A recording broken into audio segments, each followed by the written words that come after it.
जीत और हार आपकी सोच पर निर्भर करती है। जीत और हार आपकी सोच पर निर्भर करती है। मान लो तो हार होगी और ठान लो तो शानदार जीत होगी। नमस्ते दोस्तों, जोहार। मैं निमित सर आप सभी का अभिषेक चक्रवर्ती यूट्यूब चैनल में हार्दिक स्वागत करता हूं। क्लास 12th के स्टूडेंट्स की डिमांड को देखते हुए मैं आज इस वीडियो के माध्यम से क्लास 12th के इंग्लिश स्कोर का सेट 4 का कंप्लीट सॉल्यूशन देने वाला हूं दोस्तों, वो भी फुल एक्सप्लेनेशन के साथ। इसमें टॉप 30 एमसीक्यू क्वेश्चंस का सिलेक्शन किया गया दोस्तों। ये सारे के सारे क्वेश्चंस आपके एग्जाम पॉइंट ऑफ व्यू से बहुत ही इंपॉर्टेंट है और ये डायरेक्ट छपने वाले क्वेश्चंस है, एकदम एग्जाम में छपने लायक क्वेश्चंस है। तो जल्दी से इस वीडियो को लाइक कीजिएगा और अपने सारे दोस्तों को भी जमकर शेयर कीजिए। और जो भी बच्चे इस चैनल पर पहली बार आए हैं वो जल्दी से इस चैनल को सब्सक्राइब कर ले ताकि आगे की वीडियो की नोटिफिकेशन सबसे पहले आप तक पहुंचे। तो चलिए दोस्तों, बिना देरी के वीडियो को शुरू करते हैं। तो दोस्तों, आज का पहला और इंपॉर्टेंट क्वेश्चन आप लोग देख सकते हैं। क्वेश्चन नंबर 1 क्या पूछा गया दोस्तों? A notice is a formal means of dash. ये जो नोटिस होता है इसका एक औपचारिक साधन है दोस्तों, किसका?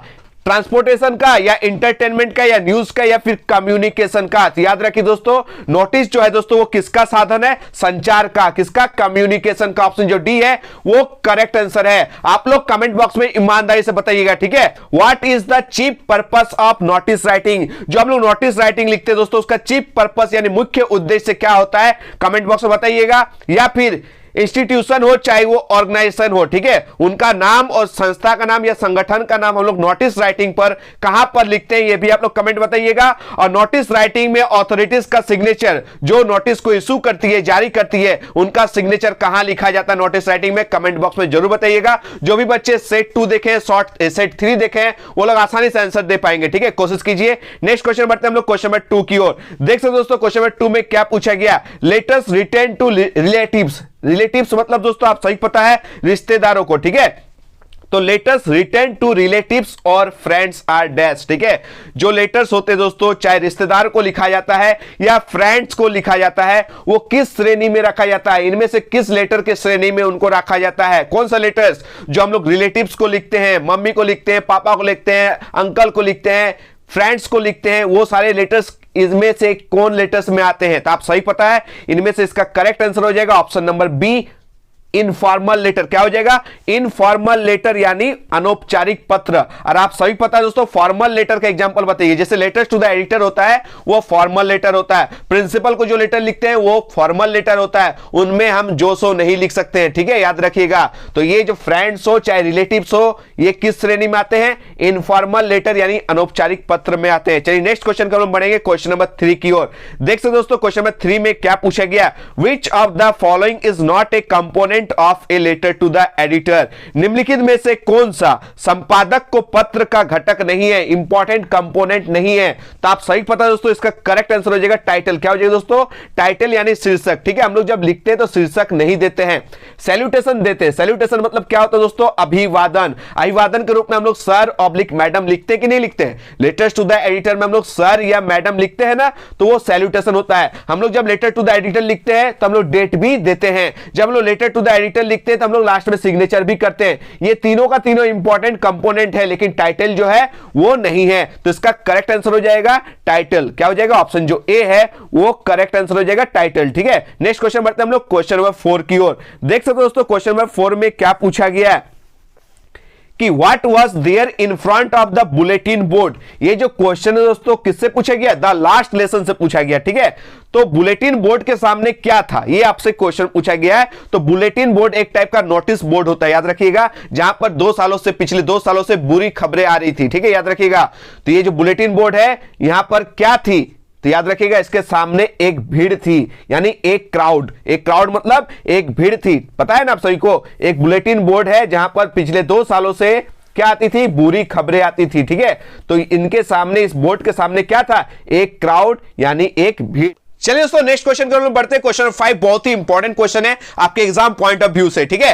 From where did the orders come to teach only German in the districts of Alsace and Lorraine. Alsace और लॉरेन जिलों में केवल जर्मन भाषा पढ़ाने के लिए आदेश यानी ऑर्डर कहां से आए थे, ये आपसे क्वेश्चन में पूछा गया है। इसका करेक्ट आंसर हो जाएगा ऑप्शन नंबर सी, बर्लिन से। आप सभी पता है दोस्तों, बर्लिन जो है वो जर्मनी का कैपिटल है, यानी बर्लिन से ऑर्डर आया था। क्या ऑर्डर आया था? कि जर्मन लैंग्वेज पढ़ाई जाएगी। कहां के स्कूल्स में? अल्सेस एंड लॉरेन जो डिस्ट्रिक्ट है दोस्तों, वहां के जितने भी स्कूल्स हैं वहां जर्मन लैंग्वेज अगले दिन से पढ़ाए जाएंगे। और कौन से लैंग्वेज को बंद कर दिया जाएगा दोस्तों, याद रखिएगा फ्रेंच लैंग्वेज को बंद कर दिया जाएगा, ठीक है। तो चलिए हम लोग नेक्स्ट क्वेश्चन की ओर बढ़ते हैं। क्वेश्चन नंबर 6 देख सकते हो दोस्तों। क्वेश्चन नंबर 6 में क्या पूछा गया है, where has Saheb and his family come from. ये जो साहेब है और उनका परिवार है वो कहां से आए थे, ये आपसे क्वेश्चन में पूछा गया।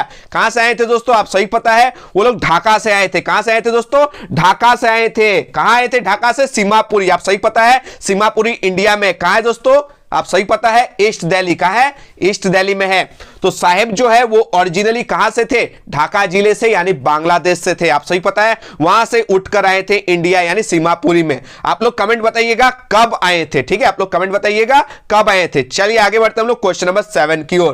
क्वेश्चन 7 आप लोग देख सकते हैं दोस्तों, क्या पूछा गया है, why did Saheb and his family come to India. बहुत ही इंपॉर्टेंट क्वेश्चन है कि इंडिया तो आए, बांग्लादेश यानी ढाका जिला से उठकर इंडिया आए, क्यों आए, ये क्वेश्चन में पूछा गया। व्हाई मतलब होता है क्यों, साहेब और उसका परिवार कम टू इंडिया यानी क्यों भारत आए, साहेब और उनके परिवार जो है वो भारत क्यों आए अपने देश को छोड़कर। ये बहुत ही इंपॉर्टेंट क्वेश्चन है, इसका याद कर लीजिए दोस्तों। ऑप्शन जो डी है वो करेक्ट आंसर है। क्या है दोस्तों, बिकॉज क्योंकि स्टॉर्म्स डिस्ट्रॉयड, डिस्ट्रॉयड मतलब बर्बाद कर देना, ठीक है, याद रखिएगा। ये जो स्टॉर्म्स है, तूफान जो है, उन लोग का क्या बर्बाद कर दिया, उन लोग का घर बर्बाद कर दिया, उन लोग का फील्ड्स यानी खेत बर्बाद कर दिया। तो खेत खलियान घर सब बर्बाद हो गया, सब क्या हो गया दोस्तों, बर्बाद हो गया। तो कहां आ गए इन लोग, शिफ्ट कर गए इंडिया में आकर, याद रखिएगा, ठीक है। इन लोग का घर खेत परिवार जो है दोस्तों, याद रखिएगा, इन लोग का खेत जो है, घर जो है, वो सब स्टॉर्म्स जो है वो डिस्ट्रॉयड कर दिया, इसलिए इन लोग बांग्लादेश यानी ढाका छोड़कर इन लोग कहां आ गए दोस्तों, इंडिया। आप सही पता है, इंडिया सबको पसंद है, ठीक है। चलिए आगे बढ़ते हैं हम लोग क्वेश्चन नंबर 8 की ओर। क्वेश्चन नंबर 8 आप लोग देख सकते हो दोस्तों, क्या पूछा गया, Mukesh wants to become a motor mechanic. Mukesh जो है दोस्तों, आप सही पता, लॉस्ट स्प्रिंग का मोस्ट इंपॉर्टेंट करेक्टर है, आप सही पता है। मुकेश जो है वो मोटर मैकेनिक बनना चाहता है। अच्छा, मोटर मैकेनिक बनना चाहता है तो उसको कहां जाना होगा, ट्यूशन पढ़ने के लिए, उसको ट्यूटर चाहिए नहीं ना, उसको बुक पढ़ना है नहीं, उसको स्कूल जाना नहीं। अगर मैकेनिक बनना है तो उसको गैरेज में जाना होगा। कहां जाना होगा, गैरेज में जाके उसको ट्रेनिंग लेना होगा। कहां, गैरेज में जाके उसको ट्रेनिंग लेना होगा, तब वो जाके मोटर मैकेनिक बनेगा। तो इसका करेक्ट आंसर है option B is the correct answer. चलिए आगे बढ़ते हैं हम लोग क्वेश्चन नंबर 9 की ओर। Why did Douglas hire instructor. आप सही पता है, ये डगलस है, विलियम ओ डगलस, आप नाम सुने होंगे, डीप वाटर स्टोरी अच्छे से पढ़ाए हैं, उसका एमसीक्यू क्वेश्चंस भी करा दिया गया है, ठीक है। चलिए अब आप लोग टेंशन मत लीजिए, चैप्टर बाय चैप्टर वीडियो आने वाली है, ठीक है, चैप्टर बाय चैप्टर वीडियोस आने वाली है, चाहे वो ऑब्जेक्टिव हो चाहे वो सब्जेक्टिव हो, धमाका उड़ा दीजिएगा, आप लोग टेंशन मत लीजिए, एकदम फोड़ कराइएगा, ठीक है। जिस तरह आप लोगों ने वादा किया था, ठीक है, कि 500 लाइक मैंने पूछा था, अगर 500 लाइक आप लोग सेट 3 को प्यार दीजिएगा तो सेट फुल लेकर आऊंगा। आप लोग आज जाकर अभी जाकर सेट जो 3 है उसमें 500 लाइक किए, थोड़ा देर कर दिए, नहीं तो कल रात ही आप लोग का वीडियो आ जाता। टेंशन मत लीजिए, सेट 4 को भी भरपूर प्यार दीजिए तो सेट 5 भी लेकर आऊंगा, चैप्टर बाय चैप्टर भी वीडियो लेकर आऊंगा, ठीक है। तो ये जो क्वेश्चन है, क्वेश्चन नंबर 9 में क्या पूछा गया, why did Douglas hire instructor. Hire मतलब होता है दोस्तों नियुक्त किया, किसको, एक इंस्ट्रक्टर को यानी एक ट्रेनर को हायर किया, नियुक्त किया, क्यों। तो आप सही पता है दोस्तों, ऑप्शन जो डी है वो करेक्ट आंसर हो जाएगा, to overcome his fear of water and to learn swimming. याद रखिएगा, पानी के प्रति जो उसका डर था उसको दूर करने के लिए और स्विमिंग सीखने के लिए वो एक इंस्ट्रक्टर को, एक ट्रेनर को नियुक्त किया, याद रखिएगा। चलिए नेक्स्ट क्वेश्चन का हम बढ़ते हैं, क्वेश्चन नंबर 10 क्या पूछा गया, आप लोग देख सकते हो दोस्तों। क्वेश्चन नंबर 10 में पूछा गया, how did the instructor make Douglas a good swimmer. एक इंस्ट्रक्टर को तो नियुक्त कर लिया, लेकिन ये जो इंस्ट्रक्टर है, ये जो प्रशिक्षक है, ट्रेनर जो है, वो डगलस को एक अच्छा स्विमर कैसे बनाते हैं, ये आपसे क्वेश्चन पूछा गया। तो कैसे बनाते हैं दोस्तों, आप सही पता है, वो रस्सी के हेल्प लेते हैं और बेल्ट का हेल्प लेते हैं। तो with the help of ropes and belts is the correct answer, option B is the correct answer. आप सही पता है दोस्तों, ये जो स्विमिंग पूल है, यहां से यहां तक रस्सी अटैच कर दिया, उसका कमर में बेल्ट लगा दिया, उस रस्सी से अटैच करके वो धीरे धीरे यहां तक पार किया, फिर रिटर्न हुआ। तो रस्सी के हेल्प से वो इधर उधर होने लगा, वो इनहेल और एक्सेल करने सीख गया और उस तरह से वो 3 महीना के अंदर में एक परफेक्ट स्विमर बना दिया। किसने हेल्प किया दोस्तों, एक इंस्ट्रक्टर ने, ठीक है। तो क्वेश्चन नंबर 2 का आंसर हो जाएगा option B, with the help of ropes and belts. चलिए आगे बढ़ते हैं हम लोग क्वेश्चन नंबर 11 की ओर। क्वेश्चन 11 क्या पूछा गया दोस्तों, the rat trap peddler used to resort to dash. आप सही पता है, द रेड ट्रैप स्टोरी से ये क्वेश्चन पूछा गया है, जैसे पैडलर जो है उसको सहारा लेना पड़ता है। किस चीज का सहारा लेना पड़ता है दोस्तों? आप सभी को पता है ये जो पैडलर है ये चूहेदानी बेचा करता था। क्या बेचा करता था?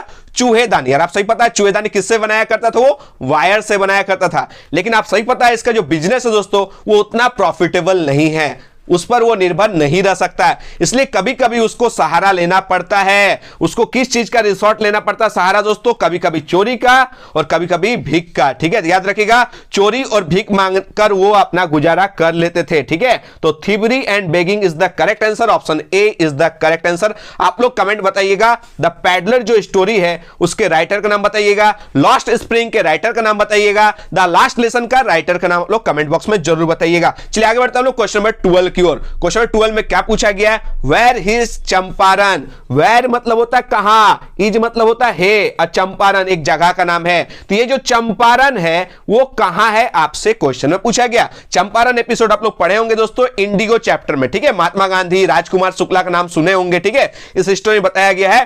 तो ये जो चंपारण है आज पूछ दिया गया कि चंपारण है कहां। तो ये चंपारण जो है दोस्तों ये बिहार में है। कहां है दोस्तों?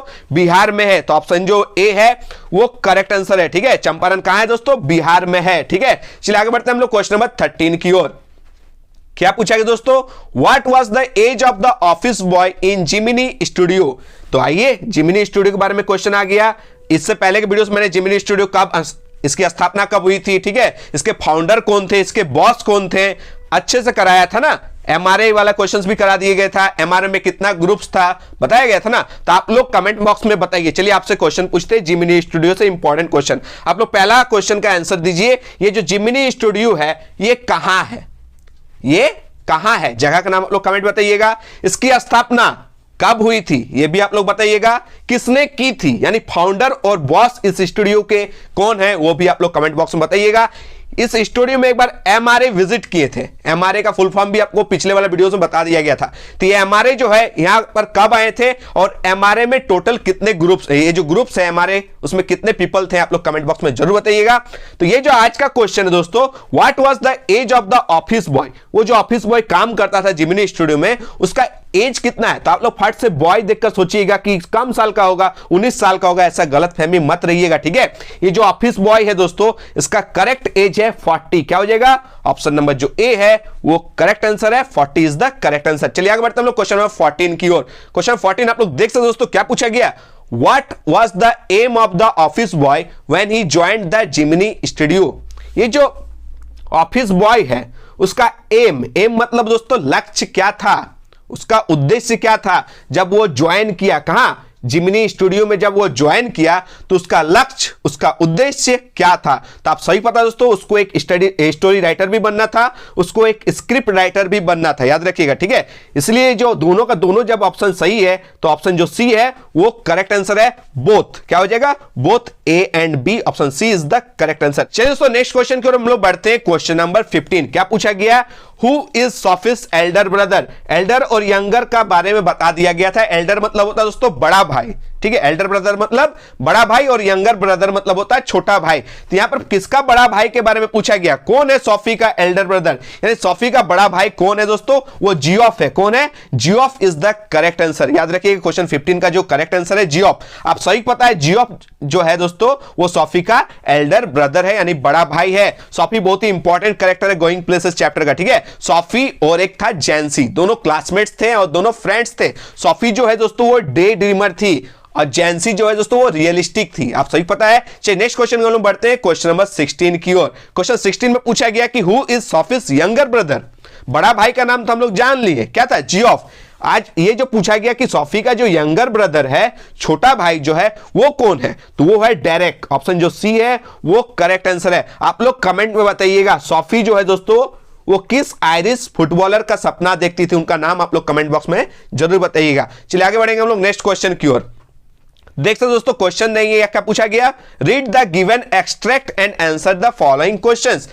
दिए गए जो एक्सट्रैक्ट है पंक्ति को पढ़िए और उसका आंसर्स आप लोग दीजिए। ठीक है, यानी पोएम से उठा के 3-4 लाइन दे देगा आप लोग को और उस पोएम से रिलेटेड क्वेश्चंस पूछे जाएंगे। तो यहां पर किस पोएम से ये लाइंस दिया गया आप लोग को समझना होगा। चलिए पहला लाइन में ही पोएम का नाम दिया गया है। क्या दिया गया है? ए थिंग ऑफ ब्यूटी, है ना। ए थिंग ऑफ ब्यूटी जो है आप लोग का एक पोएम है, कविता, आप सही पता है, जॉन किट्स का। तो यहां पर जो पूछा गया है a thing of beauty is a joy for ever. आप सही पता है, ए थिंग ऑफ ब्यूटी जो है यानी सुंदरता की जो चीज है, सुंदरता की चीज हम लोग किसे कहते हैं? ए थिंग ऑफ ब्यूटी किसे कहते हैं? सन को, मून को, स्टार्स को, यानी सूरज हो, चाहे चांद हो, चाहे वो तारे हो, ठीक है, आसमान हो, प्रकृति की समस्त चीजें हो, वो ए थिंग ऑफ ब्यूटी होती है। और आप सभी को पता है ये सारी की सारी चीजें क्या होती है? हमेशा के लिए जॉय प्रदान करती है। फॉर एवर मतलब होता है हमेशा के लिए, और जॉय मतलब होता है आनंद, खुशी प्रदान करती है। तो आप सही पता है, ये जो फर्स्ट लाइन में बोला गया है, जो ए थिंग ऑफ ब्यूटी होती है ना, वो जॉय फॉर एवर होती है, हमेशा के लिए आनंद प्रदान करती है, हमेशा के लिए खुशी प्रदान करती है। और ए थिंग ऑफ ब्यूटी में कौन कौन सा चीजें होती है दोस्तों? नेचर की सारी चीजें, जैसे सूरज हो गया, चांद हो गया, ठीक है, स्टार्स हो गया, प्रकृति की जितने भी फ्लावर्स है, लताएं हैं, सारी सारी क्या है? ए थिंग ऑफ ब्यूटी है। उसके बाद लिखा गया इट्स लवलीनेस इंक्रीजेस। आप सही पता है, जो इसका जो ब्यूटी है दोस्तों, इसकी जो सुंदरता है वो लगातार इंक्रीज करती रहती है, कभी भी डिक्रीज नहीं करती है। इंक्रीज मतलब दोस्तों हमेशा लगातार बढ़ते रहना। इसकी जो खूबसूरती है, इसकी जो सुंदरता है, वो दिनों दिन क्या होती है दोस्तों? हमेशा इंक्रीज करती है, यानी बढ़ती जाती है, ठीक है। आगे देख सकते हैं क्या लिखा गया, it will never passes into nothingness, और ये कभी भी शून्यता की ओर नहीं बढ़ती है, यानी ये कभी भी, इसका जो वैल्यू है वो कभी भी घटता नहीं है, ये कभी भी फेड नहीं होता है। याद रखिएगा, ये कभी भी फीका नहीं पड़ता है, और इसका जो वैल्यू है कभी भी नथिंगनेस यानी शून्यता पर नहीं आता है। ये था दोस्तों पोएम का लाइंस, आप लोगों को अच्छे समझ में आ गया होगा। चलिए हम लोग क्वेश्चन नंबर 17 का आंसर देते हैं। क्वेश्चन नंबर 17 में क्या पूछा गया, आप लोग देख सकते हैं, the given extract is taken from. ये जो दिया गया पंक्ति है, ये जो एक्सट्रैक्ट है, वो किससे लिया गया है? तो आप सभी को पता है, क्योंकि पोएम का जो स्टैंजा का फर्स्ट लाइन में लिखा गया था ए थिंग ऑफ ब्यूटी, तो ऑप्शन जो ए है वो करेक्ट आंसर है। ए थिंग ऑफ ब्यूटी से ये जो पंक्ति है लिया गया है। चलिए आगे बढ़ते हैं हम लोग क्वेश्चन नंबर 18 की ओर। क्वेश्चन नंबर 18 में आप लोग देख सकते हो दोस्तों क्या पूछा गया है, how is the thing of beauty a joy for ever. ये जो सुंदरता की जो वस्तुएं होती है वो सदा के लिए क्या करती है? आनंदित जो है, हमेशा खुशी प्रदान करती है। वो कैसे? हाँ मतलब कैसे? तो आप सही पता है, जो थिंग ऑफ ब्यूटी होती है ना, वो हमेशा इंक्रीज होती है। आप सही पता है, इसकी जो सुंदरता है वो दिनों दिन क्या करती है? हमेशा इंक्रीज करती रहती है। आप सही पता है ना। और क्या, it is a constant source of joy. आप सही पता है, यह आनंद का निरंतर स्रोत है। आप सही पता है, किस चीज का सोर्स है दोस्तों? खुशी का, जॉय का, हैप्पीनेस का। इट नेवर फेड्स, ये कभी भी फीका नहीं पड़ती। आप सही पता है, ये कभी भी शून्यता की ओर नहीं बढ़ती है, ये कभी भी फीका नहीं पड़ती है। इसका जो ब्यूटी है दोस्तों, वो ऑलवेज क्या करती है? इंक्रीज होती रहती है। और ये कांस्टेंट सोर्स ऑफ जॉय है, हमेशा खुशी का एक सोर्स है। आप सही पता है, यानी हम लोगों को तीनों का तीनों ऑप्शन सही लग रहा है। और जब तीनों का तीनों ऑप्शन सही लगे तो आप सही पता है क्या करना चाहिए? ऑल ऑफ दीज पर टिक करना चाहिए। ऑप्शन जो डी है वो करेक्ट आंसर हो जाएगा। चलिए नेक्स्ट क्वेश्चन की ओर बढ़ते हैं हम लोग, क्वेश्चन नंबर 19 की ओर। क्या पूछा गया क्वेश्चन नंबर 19 में? पूछा गया कि what will never pass into nothingness. ऐसी क्या चीज है दोस्तों जो कभी भी शून्यता पर नहीं पहुंचती है?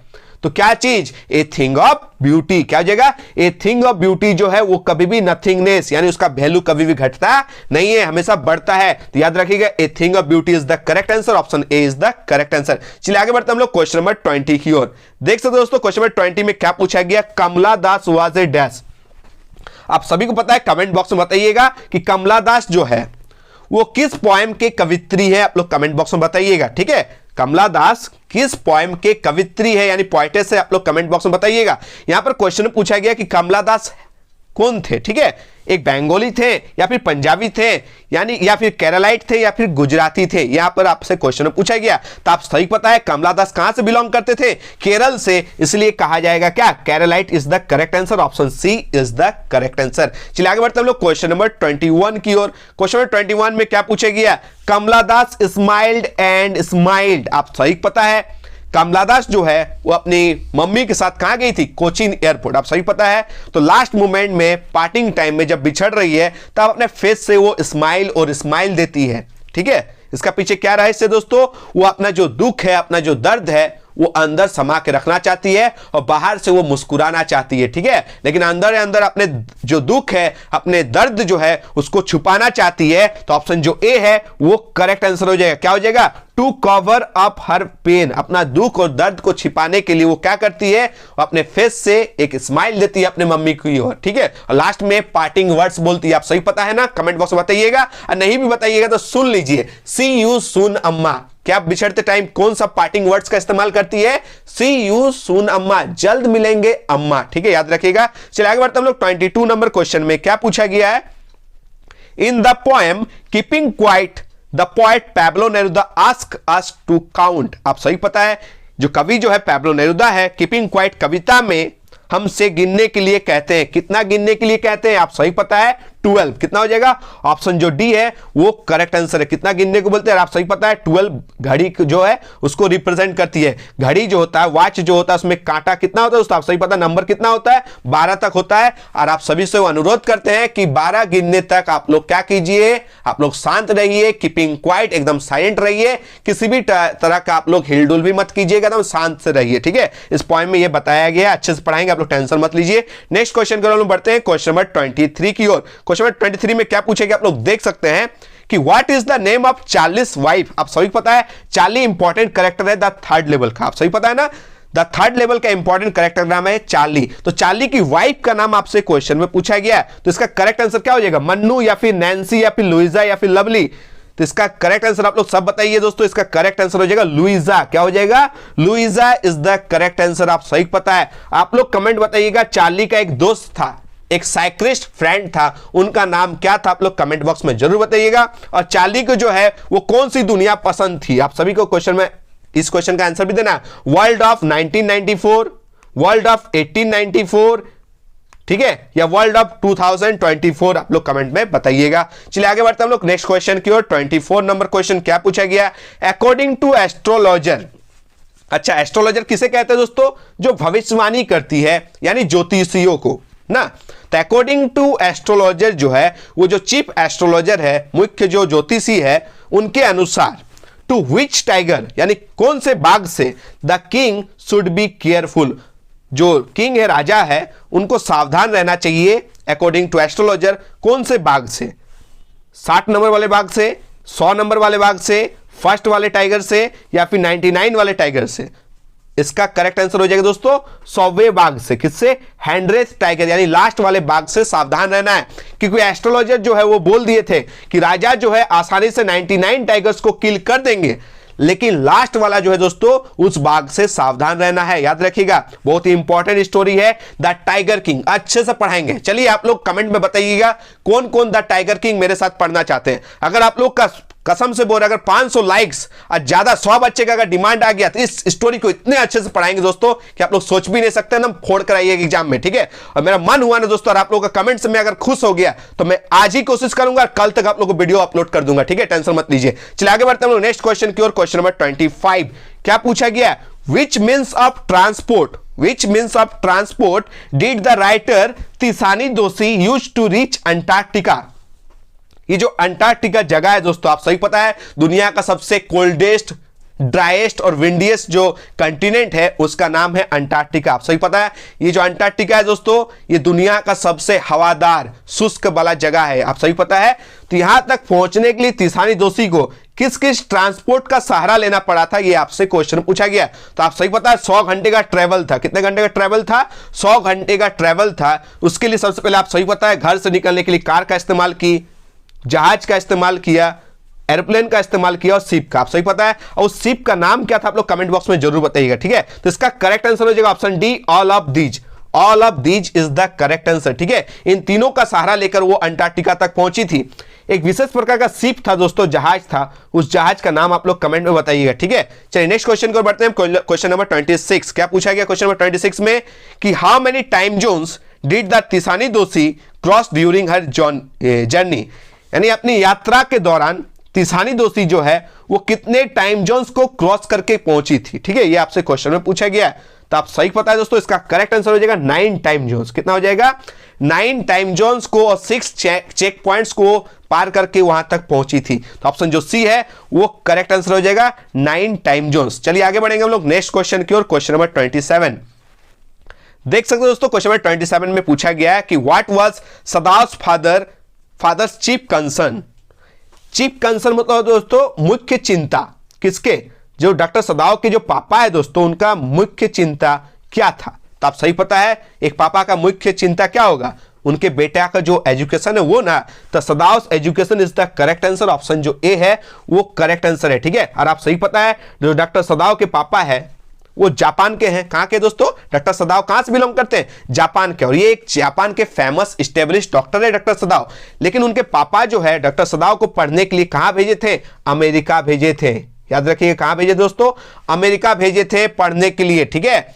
और अमेरिका क्या है दोस्तों? उस टाइम जापान का दुश्मन था। आप सही पता है, क्योंकि अमेरिका जापान के दो शहरों पर, यानी एक हिरोशिमा दूसरा नागासाकी पर क्या गिराए थे दोस्तों? परमाणु बम गिराए थे। लेकिन फिर भी डॉक्टर सदाव के जो पापा है उनको अमेरिका पढ़ने के लिए भेजे थे। कितने उम्र में भेजे थे? उस टाइम डॉक्टर सदाव की उम्र कितनी हो रही थी? आप लोग कमेंट बॉक्स में जरूर बताइएगा। नेक्स्ट क्वेश्चन की ओर बढ़ते हैं, क्वेश्चन नंबर 28। क्या पूछा गया दोस्तों? बहुत ही इंपॉर्टेंट क्वेश्चन है कि Sadao went to America to learn. ये जो सदाव है उनको अमेरिका भेजा गया, ठीक है, क्या सीखने के लिए? लर्न मतलब सीखना, ठीक है। तो जो डॉक्टर सदाव है वो तो उस टाइम डॉक्टर नहीं हुए थे, अमेरिका जाने से पहले तो वो डॉक्टर नहीं थे, अमेरिका से लौटने के बाद वो डॉक्टर बने।